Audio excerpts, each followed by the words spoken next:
Now you can get the best regional sports coverage with Metro Sports on Time Warner Cable Channel 232. With Metro Sports, you'll get Husker sports from volleyball to basketball. Also, coverage of the Big 12 teams and their games. Metro Sports will bring you the latest from Royal Spring Training and all the offseason moves the Chiefs make.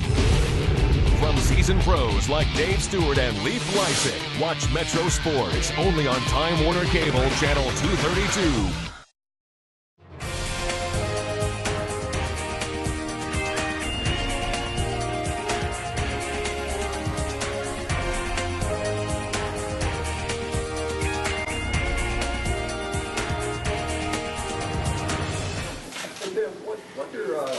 The most visible difference is going to be between your offense and what we saw a year ago? Most visible differences in our offense? Boy, it's hard to say. I haven't even got a chance to really get out there yet. We're still going to try to maintain the culture that Bo's trying to instill. We want our kids to be physical and play tough. We want to play fast. And we want to play with a lot of confidence. So I think those are the underlying characteristics I'm going to look for and trying to build on our guys. So however that takes shape and form, we'll kind of see as that develops. Coach, Pelini talked about simplifying the offense. Can you talk about how you're going to do that? Yeah, we tried to reduce some of the verbiage in there and trying to maybe simplify some of the schemes as well for the guys, and trying to make maybe a little more sense, a little bit more. My philosophy is I want our players to understand our offense and to run our offense. I don't want them to run plays. So I think that they need to know why I'm doing what I'm doing and what they're doing and how it fits. And I think if they can understand that, and when teams try to change during the course of a game or we have to make adjustments, and it is simple and the verbiage is small, we're going to be able to communicate and then get to the next thing to attack the defense. Taylor Martinez started 12 games last year at quarterback. I mean, where is he at with a new system and a new offensive coordinator? I think he's doing well. I mean, I think all the guys seem to be very, very excited. I'm pleased with the coaches. They're excited and, digging in, rolling up our sleeves and going. I mean, it's a very exciting time for me, but then on the same token, in 5 days, we got to go against two of the brightest defensive minds with the best defense they've had in 4 years. So I can't be feeling all that good yet.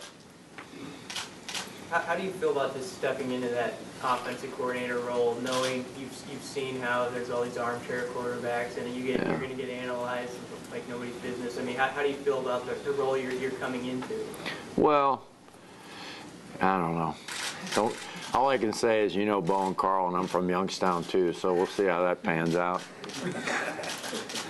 How important is it to establish depth at that quarterback position with guys with similar skill set between Carnes and, I don't know what terms that is, progressions, obviously, Yeah, I mean, no doubt we have to establish depth there, but I think everywhere really. And I'm hoping the offense is flexible enough to fit the needs of those guys and the strength of those guys. So whatever they do well, we'll do. And that's why it's really a simple game. I mean, it's go or they're not, and keep running what's working. I mean, it's not much harder than that. The game of football still comes down to blocking and tackling and throwing and catching and doing it better and faster and harder than the other guys. So in reality, it doesn't matter how you line up or what play you call, as long as they know what they're doing and they do it better than the other team. So that's kind of where our philosophy is going in, and depth is extremely important, but not just there, probably every position. But we're going to do what our guys can do and do best, and let it turn them loose and let them go. Tim, are the pieces there to do exactly what you want from the start, or is there an evolution that goes along with this? Well, the biggest thing right now we're probably running into is kind of deprogramming them, and that's in a lot of different areas, and I don't want to get in a whole lot of detail with that, but just kind of changing their thought process and even verbiage. Well, this used to be called this, now it's called this. So just some of those types of things are things that we're going through. So it's hard to say the pieces yet, because we're crawling right now. We're not even close to where we'll be. And I know there's going to be growing pains. We're going to go through spring, and And, you know, I just talked to my coaches today, and one thing on offense we talked about, we can't forget what's important. You know, the main thing, we got to keep the main thing, which is still these kids. And we got to play Nebraska football, and we got to be fast and physical and aggressive, and because that's how you win. That's how you win games. You don't win games with plays. You win them with players. So that's what we're focusing on. And we realize this system, it may take a couple of days, it may take a week to get everything down and where the kids can function like the back of their hand, knowing it. But you know, we're okay with that. Who are the major influences that have helped you kind of derive your offensive system? You know, I've picked up pieces everywhere, believe it or not. I mean, defensively probably as much or more so than offensively. I think the best offensive minds come from defensive coaches because they know what hurts them. And, you know, obviously growing up and playing at Cardinal Mooney was a big influence in terms of how the game's expected to be played and about winning. And I think just throughout learning from different people. I mean, all from high school coaches to college coaches to watching games growing up as a kid. I mean, I've picked plays off Monday Night Football and drew them up off the, you know, VCR and ran them. So, I mean, it just comes from everywhere a little bit. Hey, Tim, one of the sore spots from last year obviously was turnovers. Without beating that thing to death and getting it into their head, what can you do over the spring to work on that? Well, I mean, I've got a plan in place. I'm not going to share it because they don't know it yet. But, you know, I just think that the team's accountable for it, penalties and turnovers both. So we have a plan, and I felt like at some other stops previous in my career, we addressed those issues in this manner, and it really helped them. So was that a technique? I mean, I don't want you to know what you're doing, but was that a kind of a technique issue, or? Not really. No? No. It's kind of a fear issue. You said that you want your guys to make sure that they understand the offense, not just run plays without a full understanding. Was that an issue? Did you think that the kids last year didn't really understand the offense? They were just going through the motion of running the play? No, I just felt like in some systems,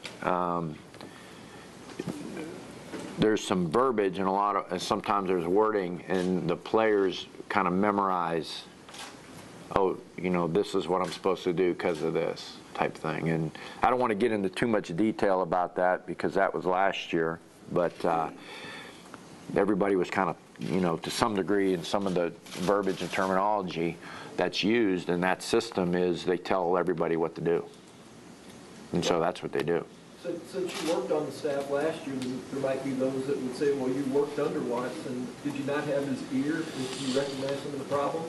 Well, I mean, you do, but those conversations and the things that happen between an offensive staff last year kind of with them. I mean, obviously, when you walk out of the room, you go to war and believe in and what the guy in charge is in charge for. And that's why he's in charge.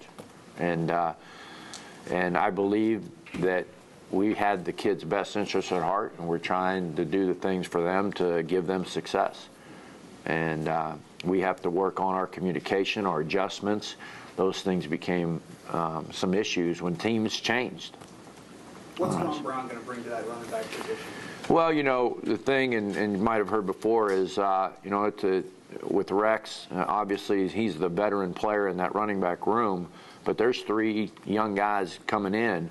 And as Bo and I talked a little bit about, you know, where Ron would fit best, I felt like, and as Bo did, is that, you know, here's a young group coming in. They play tailback in the University of Nebraska, which is running back university as far as I'm concerned. And what better guy to teach about the legacy of the program, the toughness that it takes to play the position, you know, the integrity.